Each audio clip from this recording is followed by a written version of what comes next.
2 سنت ہیں، ٹھیک ہے. آپ نے پہلی سنت میں سورہ فاتحہ پڑھنا ہے اور سورہ کافرون پڑھنا ہے، اور دوسری رکعت میں آپ نے سورہ اخلاص پڑھنا ہے. یعنی کہ سنت میں، فجر کی 2 سنت میں پہلی سورت میں کیا آ گئی؟ پہلی رکعت میں سورہ کافرون، اور دوسری رکعت میں کیا آ گئی؟ سورہ اخلاص آ گئی. سنت مکمل ہو گئی، فرض پڑھ لی، یہ نماز آپ کی پوری ہو گئی. ٹھیک ہے. اس کے بعد آپ ظہر میں آ جاؤ. ظہر کی 4 سنت پڑھتے ہیں پہلے، ٹھیک ہے.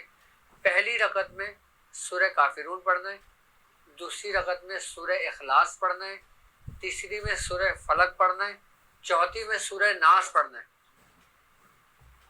ٹھیک ہے. یہ کتنی ہو گئی؟ 4 سنت. پھر آپ نے 4 فرض پڑھ لی. پھر آپ دو سنت کے اندر پھر آپ نے ظہر کی جو 2 سنت ہوگی اس میں سورہ فاتحہ پڑھنا ہے اور سورہ فلق پڑھنا ہے اور سورہ ناس پڑھنا ہے. اچھا، یہ ایک ترتیب چل رہی ہے پوری فجر سے، چاروں کل کی ترتیب چل رہی ہے یہ. ٹھیک ہے. اب آپ آ جائیں عصر میں. 4 سنت ہیں اور 4 فرض ہیں. اکثر لوگ 4 سنت چھوڑ دیتے ہیں، 4 فرض پڑھ لیتے ہیں. ان 4 سنت کے اندر جو نا اسی ترتیب کے ساتھ پہلی رکعت میں سورہ کافرون، دوسری میں سورہ اخلاص، تیسری میں سورہ فلق، چوتھی میں سورہ ناس. یہ مکمل ہو گئی. اب آ جائیں مغرب میں.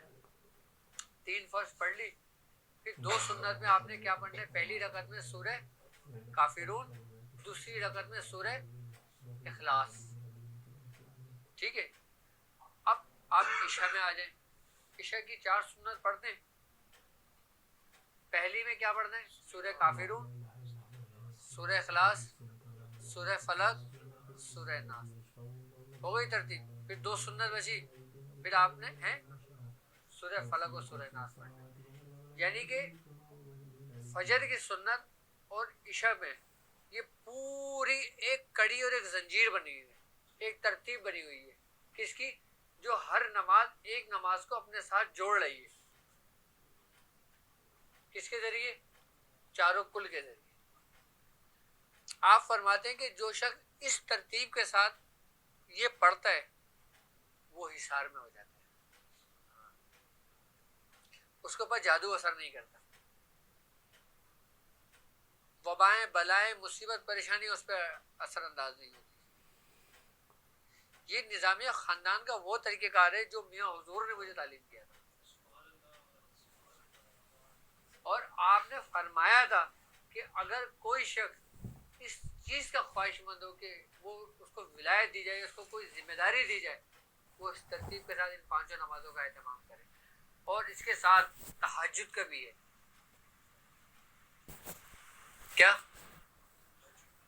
ہاں، تہجد کا بھی ہے. تہجد میں کتنی رکعتیں پڑھتے ہو آپ؟ 12 ہیں. ٹھیک ہے. اب میاں حضور فرماتے ہیں کہ نظامیہ خاندان کے اندر تہجد کی نماز پڑھنے کا ایک خاص طریقہ کار ہے جو بزرگان دین نے باقاعدہ سینہ بہ سینہ رکھا ہے. آپ نے پہلے 2 سنت کی نیت کرنی ہے. اچھا، اس کا حساب کتاب ہوتا ہے کہ چاند کی تاریخوں سے،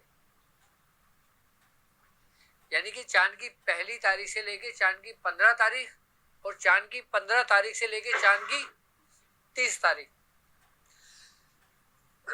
بزرگان دین فرماتے ہیں کہ جب چاند کی پہلی تاریخ ہو، کیا؟ چاند کی پہلی تاریخ ہو، جب آپ تہجد کے لیے کھڑے ہوں تو آپ نے 2 رکعت نماز تہجد کی کرنا ہے. پہلی رکعت میں آپ نے 1 دفعہ سورہ اخلاص پڑھنا ہے، دوسری رکعت میں آپ نے 2 دفعہ سورہ اخلاص پڑھنا ہے. پھر آپ سلام پھیر لیں، پھر آپ سلام پھیر لیں، پھر آپ نیت باندھیں، پھر آپ نے پہلی رکعت میں 3 دفعہ پڑھنا ہے سورہ اخلاص، اور چوتھی میں 4 دفعہ پڑھنا ہے. پھر آپ سلام پھیر لیں، پھر 5 مرتبہ پڑھنا ہے، پھر 6 مرتبہ پڑھنا ہے. اس طریقے سے ایک سورہ اخلاص بڑھاتے چلے جائیں گے. یہ آپ نے پوری 12 رکعتیں پوری پڑھ لی. آپ تہجد کی نماز 3 دن اس ترتیب سے پڑھ کے دیکھ لو، آپ اپنے اندر کیفیت مجھے بتانا. شخص سرکار دو عالم صلی اللہ علیہ وآلہ وسلم کی زیارت کا مشتاق ہو، اس کو زیارت کرنے کا شوق ہو اور وہ زیارت کا طلب رکھتا ہو، وہ اس ترتیب کے ساتھ تہجد کی نماز پڑھ لے، اس کو سرکار دو عالم صلی اللہ علیہ وسلم کی زیارت ہو جاتی ہے۔ اچھا، یہ ترتیب چاند کی پہلی تاریخ سے لے کے 15 تاریخ تک پڑھیں گے۔ جب 16ویں تاریخ ہوگی نا تو آپ نے پہلی رکعت کے اندر 12 مرتبہ پڑھنا ہے، دوسری رکعت میں 11 مرتبہ پڑھنا ہے، تیسری رکعت میں 10 مرتبہ پڑھنا ہے، چوتھی رکعت میں 9 مرتبہ پڑھنا ہے۔ یعنی کہ جس ترتیبوں سے آپ منزلوں کے اوپر جانب بڑھے تھے، چاند کی پہلی تاریخ سے جو چاند بڑھتا ہے آپ اوپر کی جانب بڑھو گے۔ اب جو چاند گھٹے گا اور پھر آپ اس کو گھٹنا شروع کر دیں گے۔ یہی تو طریقہ کار تھے جو انسان کو کامیاب کرتے تھے،